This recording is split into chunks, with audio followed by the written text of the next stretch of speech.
Hello students, ഇന്ന് നമ്മൾ മനസ്സിലാക്കാൻ ശ്രമിക്കുന്നത് ഓപ്ഷൻസ് ബൈ ചെയ്യുന്നതാണോ സെൽ ചെയ്യുന്നതാണോ കൂടുതൽ ലാഭകരം, അല്ലെങ്കിൽ എന്താണ് ഇത് രണ്ടും തമ്മിലുള്ള വ്യത്യാസം.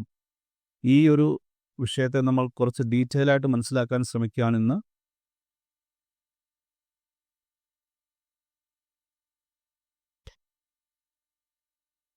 Which is better, option selling or option by? ഒരു ഇൻട്രൊഡക്ഷൻ നമ്മൾ പറയുകയാണെങ്കിൽ ഓപ്ഷൻസ് എന്താണെന്ന് നമ്മൾ ആദ്യം ഒന്ന് മനസ്സിലാക്കുക. Options are financial derivatives that give traders the right but not the obligation to buy or sell an asset at a specific price. Option എന്നതുകൊണ്ട് ഉദ്ദേശിക്കുന്നത് ഒരു നിശ്ചിത അസറ്റ്, ഫോർ എക്സാമ്പിൾ ഒരു stock, for example Hindustan Unilever, ഏതെങ്കിലും ഒരു നിശ്ചിത വിലയ്ക്ക് വാങ്ങുവാനോ വിൽക്കുവാനോ ഉള്ള ഒരു അവകാശം ഓപ്ഷൻ വാങ്ങുന്ന ആൾക്ക് ഉണ്ട്. ഏത് സ്ട്രൈക്ക് പ്രൈസിനാണോ അദ്ദേഹം ഓപ്ഷൻ വാങ്ങിയത്, ആ സ്ട്രൈക്ക് പ്രൈസിന് കോൾ ഓപ്ഷൻ ആണെങ്കിൽ അത് വാങ്ങുവാനുള്ള ഒരു അധികാരം, പുട്ട് ഓപ്ഷൻ ആണെങ്കിൽ ആ വിലയ്ക്ക് അത് വിൽക്കുവാനുള്ള ഒരു അധികാരം ആ ഓപ്ഷൻ വാങ്ങുന്ന വ്യക്തിക്ക് കിട്ടുന്നു എന്നുള്ളതാണ് ഓപ്ഷൻ്റെ പ്രത്യേകത. അത് വിൽക്കുന്ന ഓപ്ഷൻ ആരാണോ അദ്ദേഹത്തിന് വിറ്റത് ആ വ്യക്തിക്ക് അവകാശമല്ല, മറിച്ച് ഒരു ഒബ്ലിഗേഷനാണുള്ളത്. കോൾ ഓപ്ഷൻ ആണെങ്കിൽ ആ സ്ട്രൈക്ക് പ്രൈസിന് ചോദിക്കുമ്പോൾ ആ വ്യക്തി വാങ്ങിയ വ്യക്തിക്ക് സ്റ്റോക്ക് ഡെലിവറി ചെയ്ത് കൊടുക്കാനുള്ള ഒരു ബാധ്യതയുണ്ട്. അതുപോലെ തന്നെ പുട്ട് ഓപ്ഷനാണ് വിറ്റതെങ്കിൽ ഓപ്ഷൻ വിറ്റ ആൾക്ക് ആ ഒരു ഓപ്ഷൻ വാങ്ങിയ ആളത് എക്സസൈസ് ചെയ്യുന്ന സാഹചര്യം ഉണ്ടായിക്കഴിഞ്ഞാൽ ആ നിശ്ചിത പ്രൈസിന് ആ സ്റ്റോക്ക് ഹിന്ദുസ്ഥാൻ യൂണിലിവർ ആണെങ്കിൽ ഫോർ എക്സാമ്പിൾ അത് വാങ്ങുവാനുള്ള ഒരു ബാധ്യതയുണ്ട്. ബാധ്യതയാണ് സെല്ലർക്കുള്ളത്, അവകാശമാണ് ബയർക്കുള്ളത്. ഇതാണ് മനസ്സിലാക്കേണ്ടത്. പ്രധാനമായിട്ടും രണ്ട് സ്ട്രാറ്റജിയാണുള്ളത്. ഒന്ന് ഓപ്ഷൻ ബൈ ചെയ്യുന്ന സ്ട്രാറ്റജി, മറ്റൊന്ന് ഓപ്ഷൻ സെല്ല് ചെയ്യുന്ന സ്ട്രാറ്റജി. രണ്ടും കൂടെ ഒരുമിച്ച് ചെയ്യുന്ന സ്ട്രാറ്റജികളും ഉണ്ട്. നമുക്കതിനെ കൂടുതൽ വിശദമായിട്ട് നമ്മൾ പഠിക്കുന്നതാണ്. ഇവിടെ നമ്മൾ നോക്കുന്നത് ബൈ ചെയ്താൽ എന്താണ് സംഭവിക്കുക. Involves purchasing a call option, price rise or put option, price fall. ഒരു വ്യക്തി ഓപ്ഷൻ വാങ്ങുമ്പോൾ ആ വാങ്ങുന്ന വ്യക്തി ഉദ്ദേശിക്കുന്നത് ആ ഓപ്ഷൻ ഏത് സ്റ്റോക്കിൻ്റെതാണോ ആ സ്റ്റോക്ക് ഈ ഓപ്ഷൻ്റെ കാലയളവിനുള്ളിൽ തന്നെ ആ സ്റ്റോക്കിൻ്റെ വില വർദ്ധിക്കണം, പ്രൈസ് റൈസ്. അതായത് കോൾ ഓപ്ഷനാണ് വാങ്ങുന്നതെങ്കിൽ ആ സ്റ്റോക്കിൻ്റെ വില വർദ്ധിക്കണം. പുട്ട് ഓപ്ഷനാണ് വാങ്ങുന്നതെങ്കിൽ ആ സ്റ്റോക്കിൻ്റെ വില താഴോട്ട് പോകണം. ഇതാണ് ഓപ്ഷൻ ബൈ ചെയ്യുന്ന ആളുടെ ആവശ്യം.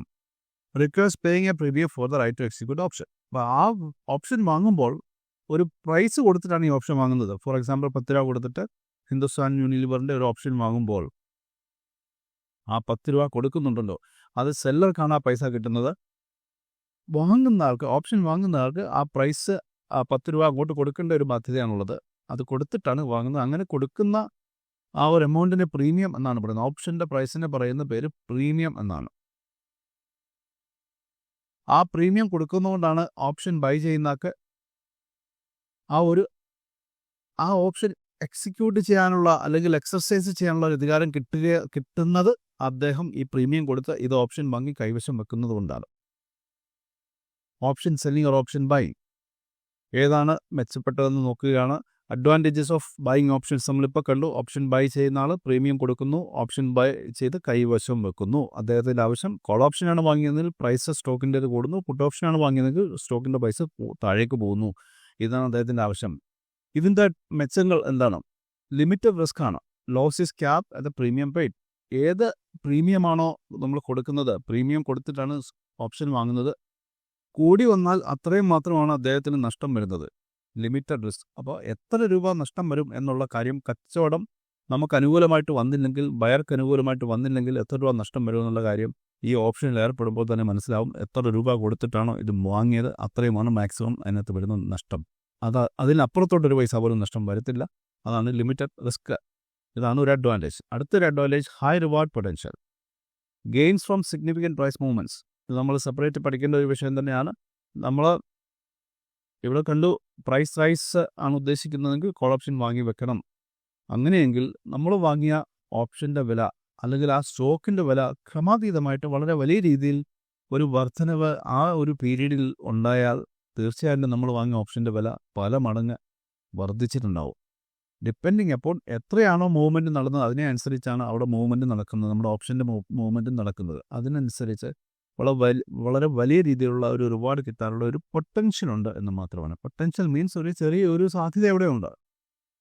ലിവറേജ് ആണ് മറ്റൊന്ന്. കൺട്രോൾ ലാർജർ പൊസിഷൻസ് വിത്ത് സ്മോളർ ക്യാപിറ്റൽ. 10 രൂപ കൊടുത്ത് നമ്മൾ മുമ്പേ പറഞ്ഞ കൂട്ട് ഹിന്ദുസ്ഥാൻ യൂണിവേഴ്സിൻ്റെ ഒരു ഓപ്ഷൻ വാങ്ങുമ്പോൾ അതിനകത്ത് ഉൾപ്പെട്ടിട്ടുള്ള എത്ര യൂണിറ്റ് ഒരു ലോട്ട് സൈസിലാണ്, ലോട്ടുകളായിട്ടാണ് ഫ്യൂച്ചർ മാർക്കറ്റിൽ അല്ലെങ്കിൽ ഓപ്ഷൻ മാർക്കറ്റിൽ ഇത് കൈകാര്യം ചെയ്യപ്പെടുന്നത്. അപ്പോൾ അത്രയും വലിയ ഒരു ലോട്ടിൻ്റെ ഓണർഷിപ്പ് എടുത്താൽ നമുക്ക് എത്രമാത്രം പ്രൈസ് മൂവ്മെൻറ്റ് അനുസരിച്ചുള്ള മെച്ചമുണ്ടാകുമോ അത് അത്രയും ഇവിടെ കിട്ടാനായിട്ട് നമ്മൾ വളരെ ചെറിയ ഒരു എമൗണ്ട്, അതായത് പ്രീമിയം മാത്രം അടച്ചാൽ മതി. ആ പ്രീമിയത്തിനകത്ത് എത്രമാത്രം സ്റ്റോക്കുകൾ ലോട്ട് സൈസിൽ ഉൾപ്പെട്ടിട്ടുണ്ടോ അതിൻ്റെ എല്ലാം ഒരു കൺട്രോൾ നമുക്ക് കിട്ടുന്നുണ്ട്. അത്രയും വലിയൊരു പൊസിഷൻ കൺട്രോൾ ചെയ്യാൻ നമുക്ക് കുറഞ്ഞ എമൗണ്ട് കൊണ്ട് പറ്റുന്നുണ്ട്. അതാണ് ഒരു ലിവറേജ് എന്ന വാക്കുകൊണ്ട് ഇവിടെ ഉദ്ദേശിക്കുന്നത്.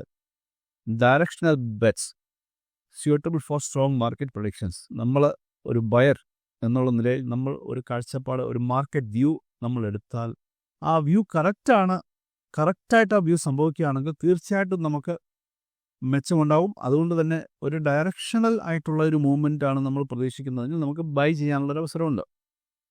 ഇതിൻ്റെ ഒരു അഡ്വാൻറ്റേജ് ആണ്. എന്നാൽ ചില ഡിസഡ്വാൻറ്റേജസും ഉണ്ട് ബൈയിങ് ഓപ്ഷൻസിന്. അതിൽ ഏറ്റവും പ്രധാനപ്പെട്ട ഡിസഡ്വാൻറ്റേജ് ടൈം ഡിക്കേയാണ്. ഓപ്ഷൻ പ്രീമിയം എന്ന് പറയുന്നത് പ്രീമിയത്തിനകത്ത് എക്സ്ട്രിൻസിക് വാല്യൂ ഉണ്ട്, ഇൻട്രിൻസിക് വാല്യൂ ഉണ്ട്. ഈ എക്സ്ട്രിൻസിക് വാല്യൂ എന്ന് പറയുന്നത് ടൈം വാല്യൂ ആണ്. ആ ഓപ്ഷൻ എക്സ്പയർ ആകുന്ന ദിവസം വരെ മാത്രം വാലിഡിറ്റി ഉള്ള അല്ലെങ്കിൽ വാല്യൂ ഉള്ള ഒരു എലമെൻ്റാണ് എക്സ്ട്രിൻസിക് വാല്യൂ അല്ലെങ്കിൽ ടൈം വാല്യൂ. അത് ഓരോ ദിവസം കഴിയുന്തോറും അത് കുറച്ച് ആ ഒരു വാല്യൂ കുറഞ്ഞുകൊണ്ടേയിരിക്കും. അങ്ങനെ എക്സ്പയറി ഡേറ്റ് ആകുമ്പോൾ ആ വാല്യൂ 0-ലെത്തും. ഏത് വാല്യൂ? ടൈം ഡികെ, അതായത് ടൈം വാല്യൂ ഡികെ ആയി, അതായത് ടൈം വാല്യൂ കുറഞ്ഞ് ക്ഷയിച്ച് 0-ലെത്തുന്ന ഒരു സാഹചര്യമുണ്ട്. അതുകൊണ്ട് തന്നെ നമ്മൾ ഉദ്ദേശിക്കുന്ന ആ കാലയളവിനുള്ളിൽ തന്നെ വളരെ വലിയൊരു മൂവ്മെൻറ്റ് സ്റ്റോക്കിൽ നടന്നില്ല എങ്കിൽ നമ്മളുടെ കയ്യിലുള്ള ഓപ്ഷൻ്റെ എക്സ്ട്രിൻസിക് വാല്യൂ 0-ലെത്തും. ഇൻട്രിൻസിക് വാല്യൂ എന്തെങ്കിലും ഉണ്ട്, നമ്മൾ വാങ്ങുമ്പോൾ എന്തെങ്കിലും ഉണ്ടെങ്കിൽ ആ വാല്യൂ അവിടെ തന്നെ ഉണ്ടാവും. ഡിപ്പെൻഡിങ് അപ്പോൾ സ്റ്റോക്കിൻ്റെ movement. Low probability of profit, ലാഭസാധ്യത കുറവാണ്. അതിൻ്റെ കാരണം വളരെ ചെറിയ കാലയളവിനുള്ളിൽ വളരെ വലിയൊരു മൂവ്മെൻ്റാണ് നമ്മൾ ആഗ്രഹിക്കുന്നത്, അല്ലെങ്കിൽ അതാണ് നമുക്ക് ആവശ്യം. ഓപ്ഷൻ ബയറിൻ്റെ ആവശ്യം ചെറിയ കാലയളവിൽ വളരെ വലിയ മൂവ്മെൻ്റാണ്. ആ മൂവ്മെൻറ്റ് നടന്നാൽ മാത്രമേ ലാഭത്തിലോട്ട് എത്തുകയുള്ളൂ. ആ ഒരു പ്രശ്നം തീർച്ചയായിട്ടും ഇവിടെ ഉണ്ട്. ഇൻ ദ മണി ഓപ്ഷൻസ് ആണ് വാങ്ങുന്നതെങ്കിൽ പോലും 1-for-1 നമുക്ക് പ്രോഫിറ്റ് കിട്ടും. പക്ഷേ ആ ഒരു മൂവ്മെൻറ്റ് അവിടെ നടക്കേണ്ടതായിട്ടുണ്ട്, എന്നാലേ അത് കിട്ടുകയുള്ളൂ. Volatility risk, lower volatility reduces option value. Volatility എന്നുകൊണ്ട് ഉദ്ദേശിക്കുന്നത് മാർക്കറ്റിലെ വൊളാറ്റിലിറ്റിയാണ്. ആ ഒരു സ്റ്റോക്കുമായിട്ട് ബന്ധപ്പെട്ട മാർക്കറ്റിൽ ആ ഒരു പ്രീമിയത്തിൻ്റെ വാല്യൂ കൂടി നിൽക്കാൻ കാരണം വൊളാറ്റിലിറ്റിയാണ്. വൊളാറ്റിലിറ്റി മീൻസ് ആൾക്കാർ പ്രതീക്ഷിക്കുന്നുണ്ട് ആ സ്റ്റോക്കിൽ വളരെ വലിയ മൂവ്മെൻറ്റ് നടക്കും എന്ന് കണ്ടു കഴിഞ്ഞാൽ കൂടുതൽ ആൾക്കാർ ഓപ്ഷൻസ് വാങ്ങുകയും ഓപ്ഷൻ അങ്ങനെ വാങ്ങുന്നതിൻ്റെ ഫലമായിട്ട് അതിൻ്റെ ഡിമാൻഡ് കൂടിയിട്ട് പ്രൈസ് കൂടുന്ന ഒരു സാഹചര്യം ഉണ്ടാവും. അതാണ് വൊളാറ്റിലിറ്റി. പക്ഷേ അങ്ങനെ ഒരു സാഹചര്യം ഉണ്ടാവുന്നില്ല എങ്കിൽ മാർക്കറ്റിൽ വൊളാറ്റിലിറ്റി കുറയുകയും ഓപ്ഷൻ്റെ വാല്യൂ കുറയുകയും ചെയ്യും. അതായത് നമ്മൾ വാങ്ങി വെച്ച സാധനത്തിൻ്റെ വില കുറയുന്നു എന്നർത്ഥം. അത് നമുക്ക് നല്ലതല്ലല്ലോ. That is volatility risk. ഇതൊക്കെയാണ് ബൈ ചെയ്യുമ്പോഴുള്ള ഡിസഡ്വാൻറ്റേജസ്. നമ്മളിനി സെല്ലിംഗ് ആണ് നോക്കുന്നത്. സെൽ സൈഡിലേക്ക് വരുമ്പോൾ selling call or put options to collect the premium. നമ്മൾ മുമ്പേ കണ്ടു, ബയർ പ്രീമിയം കൊടുക്കുന്നു, ഓപ്ഷൻ വാങ്ങുന്നു. സെല്ലർ സൈഡിൽ നിൽക്കുന്നവർക്ക് പ്രീമിയം കളക്ട് ചെയ്യാനുള്ള ഒരു അവസരം കിട്ടുകയാണ്. കോള് അല്ലെങ്കിൽ പുട്ട് ഓപ്ഷൻ വിൽക്കുമ്പോൾ പ്രീമിയം കളക്ട് ചെയ്യുന്നു, പ്രീമിയം കളക്ട് ചെയ്ത് കൈ വെക്കുന്നു. Sellers take on the obligation of two fulfil the contract if exercised. Buyer ആവശ്യമാണെന്ന് പറഞ്ഞാൽ നമുക്ക് അദ്ദേഹത്തിന് സ്റ്റോക്ക് വിൽക്കുകയോ അല്ലെങ്കിൽ അദ്ദേഹം വിൽക്കുന്ന സ്റ്റോക്ക് നമ്മൾ വാങ്ങുകയോ ചെയ്യാനുള്ള ബാധ്യത, ഒബ്ലിഗേഷൻ നമ്മൾ ഏറ്റെടുക്കുന്നുണ്ട് ആസ് എ സെല്ലർ. ഇതാണ് സെല്ലിംഗ് ഓപ്ഷൻസ്. ഇതിൻ്റെ ഓപ്ഷൻ സെൽ ചെയ്യുമ്പോഴുള്ള ചില മെച്ചങ്ങൾ, അഡ്വാൻറ്റേജസ് ഉണ്ട്. ഒന്ന്, consistent income. Premiums provide study earnings.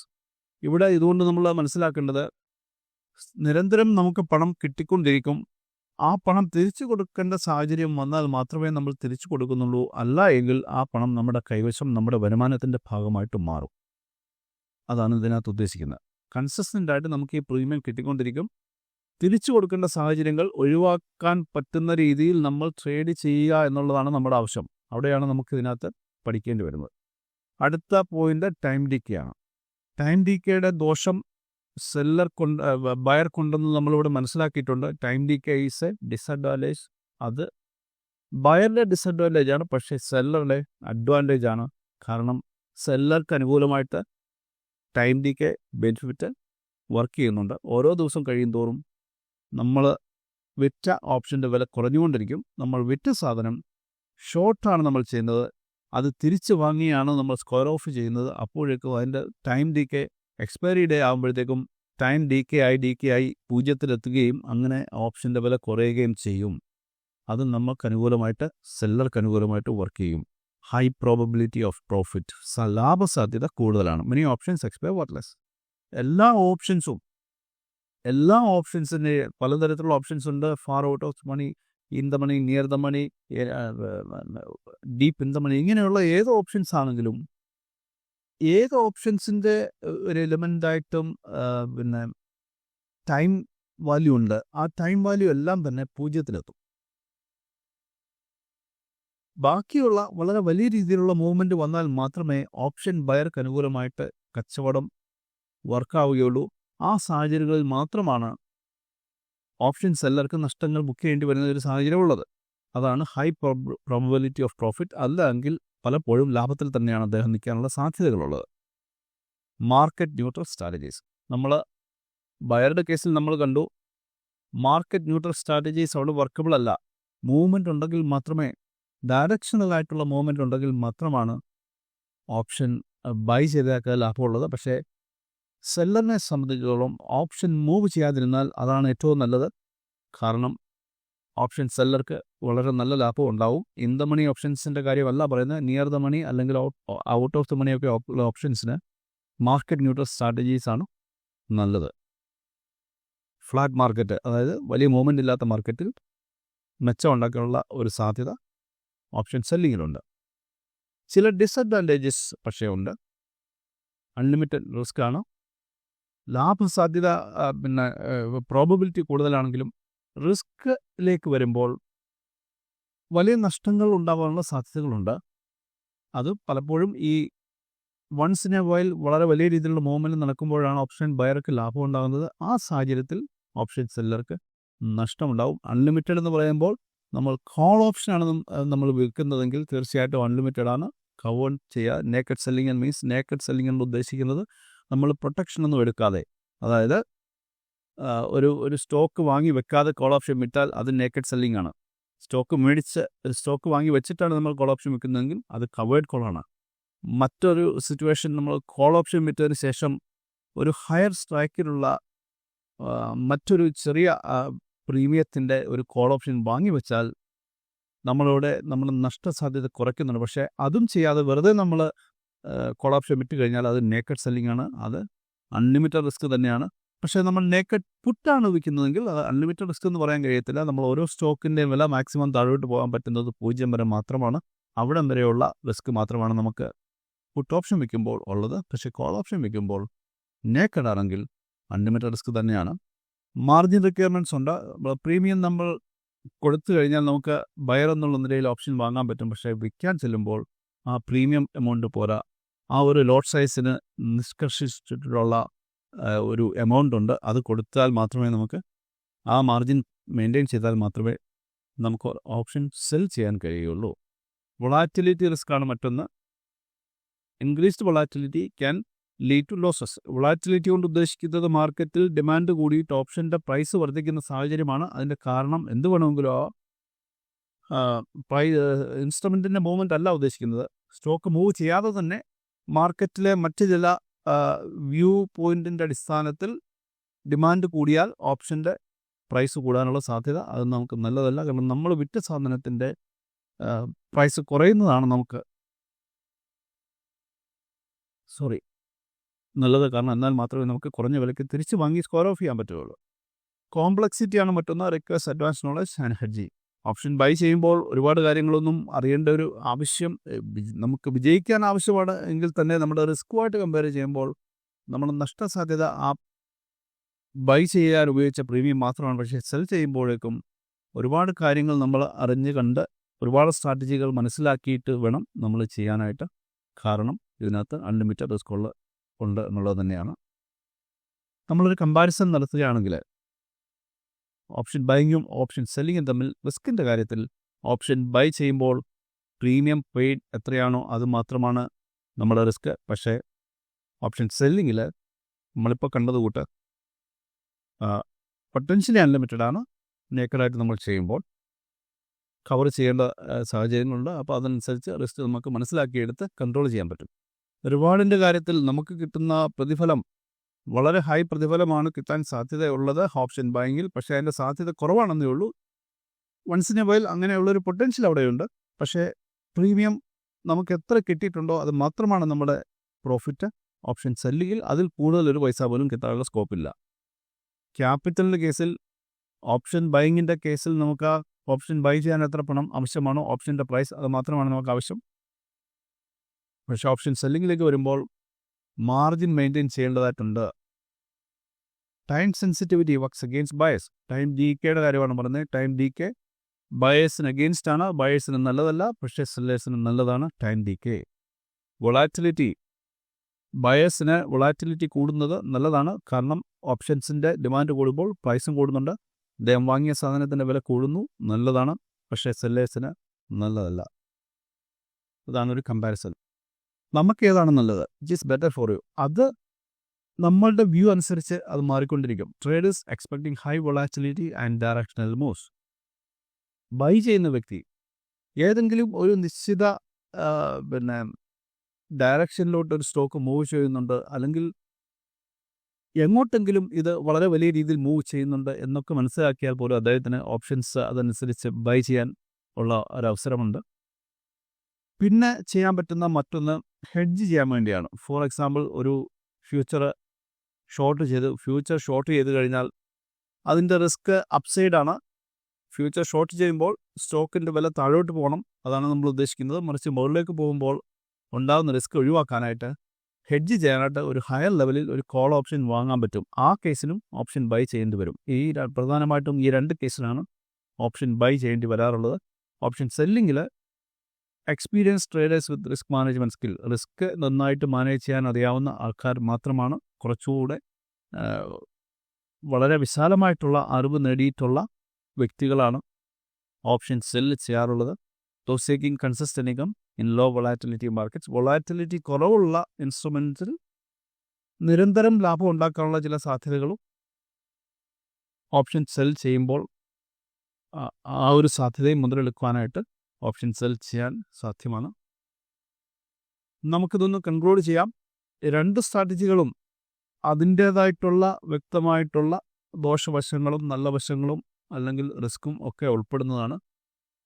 നമ്മുടെ മാർക്കറ്റ് ഔട്ട്ലുക്ക് അനുസരിച്ച്, അല്ലെങ്കിൽ നമുക്ക് എത്രമാത്രം റിസ്ക് എടുക്കാൻ താല്പര്യമുണ്ട് അല്ലെങ്കിൽ കഴിവുണ്ട് എന്നുള്ളതിനനുസരിച്ച് നമ്മളുടെ ഉദ്ദേശ ലക്ഷ്യങ്ങൾ എന്താണ്, ട്രേഡിങ്ങുമായിട്ട് ബന്ധപ്പെട്ട് ഈ വക കാര്യങ്ങളൊക്കെ നോക്കിയും കണ്ടും നമുക്ക് തീരുമാനം എടുക്കാവുന്നതേ ഉള്ളൂ. Master risk management succeed in option study. പ്രത്യേകിച്ചും ഓപ്ഷൻ സെല്ലിങ്ങിലാണ് നമ്മൾ ഫോക്കസ് ചെയ്യാൻ ഉദ്ദേശിക്കുന്നതെങ്കിൽ നമ്മളൊരു ഹയർ ക്യാപിറ്റലുമായിട്ട് ഇരുന്നിട്ട് റിസ്ക് എല്ലാം മനസ്സിലാക്കി, വളരെ വിശദമായിട്ട് മനസ്സിലാക്കി അങ്ങനെ അത് മാനേജ് ചെയ്യാം എന്ന് മനസ്സിലാക്കി നമുക്ക് മുന്നോട്ട് പോകാൻ കഴിഞ്ഞാൽ തീർച്ചയായിട്ടും ഓപ്ഷൻ സെല്ലിങ്ങിൽ ലാഭം ഉണ്ടാക്കാനുള്ള സാധ്യതകളുണ്ട്. Thank you for watching.